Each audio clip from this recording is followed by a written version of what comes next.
you have to be an expert at what you're looking at on AI, the subject matter to be able to tell it. It has no humility. I mean, it's a robot. It's a fucking metal machine. It has no heart, no soul. Welcome to the Dirt Podcasts. I'm Miles Solomon. Every week, I share my perspective on commercial real estate and the business of trading dirt. Let's get into it. Nothing in this podcast is legal, tax, or investment advice. It's for entertainment only, loosely inspired by real estate, and any resemblance to actual people, deals, or outcomes is accidental or aggressively fictionalized. Talk to your attorney, CPA, and advisors before acting on anything you hear. AI, the clankers, they're taking our jobs. They're stealing our women. Oh, the computers. I have been an early adapter of AI, like many of my colleagues and friends. No, that's not true. A lot of people have not been early adapters. I was in a meeting the other day with one of my good buddies who I won't name and shame here, but he's never used ChatGPT, which to me is like, I don't know what that's the last man on the hotel in Saigon. You know, the helicopter's already left, buddy. If you don't know how to use it now, you better move quickly. The good news is it's always changing. It's approachable. It's fairly easy to use. What's not easy or not as clear to figure out is how to integrate it with work and how to use it effectively. So I think, you know, every day you hear more about AI and about how it's going to revolutionize things. And I think it is. But not all revolutions are linear. You could have 50 different revolutions, and not all revolutions are good. So in one sense, it's certainly revolutionizing the amount of work, the type of work we can do, our ability to synthesize information. I'm not here saying, oh, you know, AI is bad. The opposite. I think it's great. But I do think it's a powerful weapon that needs to be used wisely and carefully. So I've talked about before, you have to be, I think, you have to be an expert at what you're looking at on AI, the subject matter, to be able to tell it. It has no humility. I mean, it's a robot. It's a fucking metal machine. It has no heart, no soul. And if this is, well, I guess this is going to be listened to by our AI overlords at some point. So I apologize in advance if our overlords are listening to this. But what I mean to say by that is the way that these models are created and these systems are made, they don't have the capacity for extremely, they have the capacity for discernment, I would say, and you know, they definitely reason, but they're not very humble and they're not very good at identifying when they're wrong or right. And you know, you hear about hallucinations and stuff. That's a real thing. All the AI programs will frequently hallucinate facts, figures, reasoning, based off of just bad information, or it gets caught in like a bad loop of reasoning. So that's a fact. So I think at the time, you know, maybe not forever, but for the time being, you do have to be really knowledgeable about the thing that you're using AI for. If you're creating a work product, I've found, you know, I've used it in lawsuits. I've used it in things that I don't know as much about. And I have seen and found, especially from people that I know who have used it and brought things up with it. And, you know, maybe 3 facts are right and 4 are wrong. When it's a critical work product, you have to know that each of the things that it's talking about, the facts, you need to know whether it's right or wrong. You have to be able to discern that yourself because it cannot accurately tell you. So I think it's really important that if you're using AI in your work, which mostly everybody is, that you make sure that you're doing really good proofreading. You know, it's shortening the amount of work you have to do. It's shortening the amount of typing you have to do. Don't let it do all the work. You still got to do some of the work. And with that disclaimer out front, I'll say that a few of the deals I've been working on, people in the deals have been sharing kind of reports and summaries and things, legal comments that are obviously fucking AI slop because it's comments and notes and things that appear to be right and true. But, a part of what makes human rationale in a deal or in a business context important is the landscape, who you're working with, what the customary things are that a lot of times AI doesn't. I'm not just talking about hallucinating, but adding comments, adding things that customarily or from a human level we don't really do, or we don't, there's that problem. And then there's also just the problem of like the illusion of productivity. So people will send these reports or create these reports or do this AI work, and it looks like they're extremely busy and they're creating a lot of product and it looks fine. But like when you get down to like what is actually created or what's the end product, a lot of times it's not that impressive. So again, that's my disclaimer reminder that if you're using AI, you got to make sure that you're using it in smart ways. So I'll talk about some of the ways that I use it, and then some of the ways I don't use it, I guess. So one of the projects I'm working on is kind of like a business venture. We're looking at some really large ranches in Central and Northern California that we want to do. Basically, it started off as like we were going to do maybe a for-profit ranch that could just sustain itself.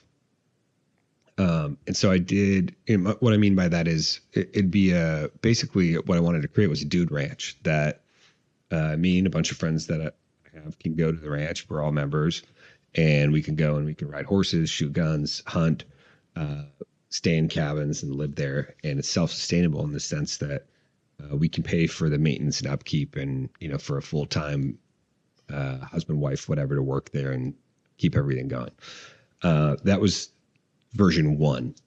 So I started looking at like, okay, I don't know shit from Shinola when it comes to ranching and farming. I know a lot about horses, but not in the context of like, making money with them. I know enough about growing and ranching and cattle, but not from the context of making money from them. So this was probably last year. Gemini came out with a product called Deep Research, and I think shortly after ChatGPT did as well. So you put in a prompt, and the computer works for 20 to 45 minutes on this report, and the end product is like a 30 to 50 page report that takes stuff from all over the internet. It's incredible, the amount, the breadth, the context, the complexity. I mean, these are huge reports that are actually like very well done if you know what you're looking at and you know how to prompt it. Most importantly, you know how to review it and make sure that, do the proofreading. And so in the context of farming and ranching, I don't know much. So I wasn't able to prompt it very well, and I wasn't able to supervise it very well. So what ended up happening was I realized as I went on that I could use the other AI projects, so just regular ChatGPT or regular Gemini, to create the prompt that would then be the prompt for the deep research. So you go back and forth with ChatGPT, hey, I want to create a research report about the profit and loss, the complexities of purchasing a ranch and making it cash flow. Here's my concept. What kind of prompt what things should I include in my prompt, et cetera. So you go back and forth until you have like this final, it might be 4 paragraphs with the structure and format of what you want. Then you take that product that you've created with one of the AI bots or agents, and you put that into the deep research, and that's the criteria it works on for the deep research. Because if you mess up the prompt, it's going to spend 30, 40 minutes basically guessing at everything it doesn't know. It doesn't prompt you back very often, if at all. So I use that from, kind of a personal, my side life business, but I've also applied it to other projects within commercial real estate. do a deep research on the trucking industry in Los Angeles and how it's changed over the last 24 months uh, in relation to tariffs, et cetera. And, you create a prompt and it creates this report. And from that report, we find like there's some pretty good nuggets in there. A lot of it's not necessarily important, but there's some really good stuff that works. So that's one of the ways I use, AI in commercial real estate. I use it for these kind of deep research projects for things that I'm interested in or things that I think that clients want to know about. I'll use it for, if I have I will free form an email. I'll write an extremely long email with everything I have to say, and then I'll drop it in ChatGPT. I say, just make this extremely concise and pull out all the fat. And then I'll take that email, I'll edit it a little bit shorter, and that's the final work product. Whereas you'll see like a lot of people who are copy pasting like directly from ChatGPT, and you just see like, it's 10 paragraphs. Like, don't send me that shit. I'm not going to read all that. That's how I feel. Like when I send an email, I want, how can the person answer yes or no to this email? That's the goal of the email, that you write so well, you make it so easy for them to make a decision that they can just answer yes or no to your email, even if it's 4 paragraphs. Don't send me an email with 10 different questions and 14 different parts and, this and that. Like that's not an email. That can be a phone call, that could be a meeting, that could just go to the trash. I don't know where that goes, but the point is that's not an email. The point of emails is to make complex information digestible and easy to respond to and actionable. Same as AI. It's to in my opinion, in business context, it's to make complicated information concise, to make very long, difficult information digestible. And what I mean by that, I guess, not to get too like philosophical about it, but I did study for philosophy for 4 years in college, so I'm going to relate to this what I learned there, which is I had a professor that told me, I think day 2 or day 3 of one of these classes, might have been day 1. He said, your job in this program is to take extremely complex ideas and explain them to me like I'm a dumb, mean 8-year-old. That's your job, is to you have such a good understanding of these things that you can make it sound extremely simple and easy. You can show your mastery of a subject by not talking with big words, not hiding behind words, but through real simplicity, through if there's a core idea there that's important, then you can boil it down and make it very digestible to the person. That I remember him saying that ideas are hard enough. The ideas are complicated enough. And it's the same with brokerage, the same with business. All these things are complicated enough. The ideas, this and that, it's all difficult enough. Your job is to boil it down and simplify it so that we can just work on the problem and we don't need to work on all the other, extraneous details that don't relate to the problem. In the context of AI, I think it's the same thing. It's how can you use this extremely powerful technology to synthesize information, different perspectives, all these things that it has access to, real-time data, et cetera. How can you synthesize that information into a digestible way that you can then use with your clients, use with business, whatever it is? Don't take that slop and throw it back on the people that you work with or the people you work for. That's not the goal. The goal is you're the market, you're the subject expert. The AI assistant is going to do all the background. It's going to give you the full picture. Your job is to take out the meat from the hamburger and give that meat to your customer, to your client, to whatever the context you use for yourself, for your business venture, whatever it is. So, I think it's important as we adopt and adapt to AI that we need to keep, this is not like a human centric, like humans first argument, but there is this like feedback loop of AIs talking to AIs and like just this level of bullshit that you already see where it's like, what are we talking about here? It's like, you know what AI is? It's like if you put two lawyers in the room and one's on one side and one represents the other side, and they're both getting paid by the hour. The shit that they would come up with is exactly what AI does. It'll just keep going on, talking in circles, talking back and forth. It's not, at least how I see it as of yet, it's not taking our jobs. It might be making workplaces more efficient. It might be making jobs more efficient. And that could obviously lead to the loss of jobs. But for the time being, if you're in a job that requires a lot of expertise, I don't see how it's going to do your job for you, even if there's another AI on the other side. At the end of the day, there has to be work product and there has to be things that come out.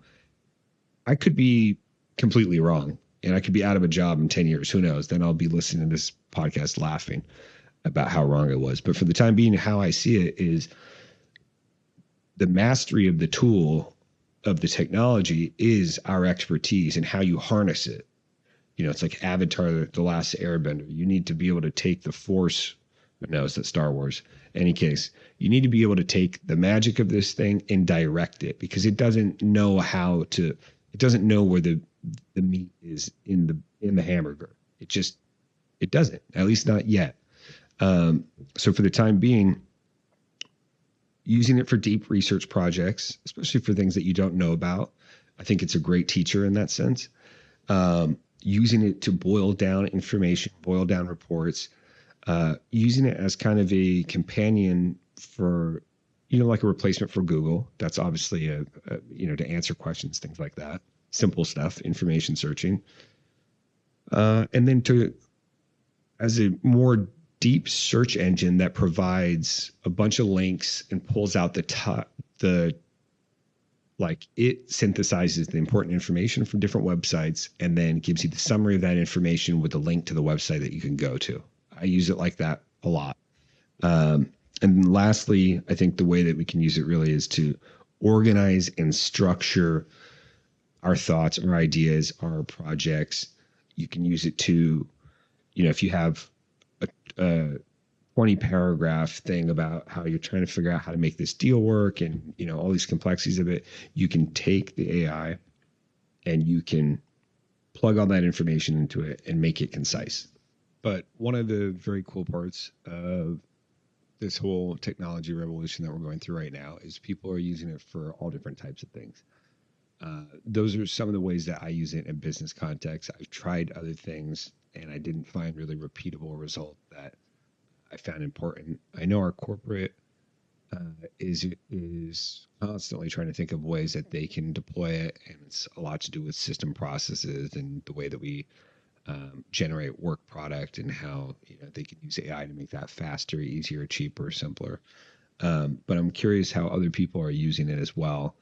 I'm very open to hearing different ideas. I've shared some of the ways I've used it in the spirit of, I hope some people who are listening to this, if there's anyone out there, if anyone's listening to this thing and using AI, that they share some of the ways that they're using it in their business that they find extremely valuable. I'm also interested in people's perspective on what the future is in terms of commercial real estate, the business world, and AI, and how the two are going to kind of integrate, if they're going to integrate, or are we just going to be destroyed? Send me an email, dirt.la@gmail.com. That's dirt.la@gmail.com. Curious to hear your thoughts.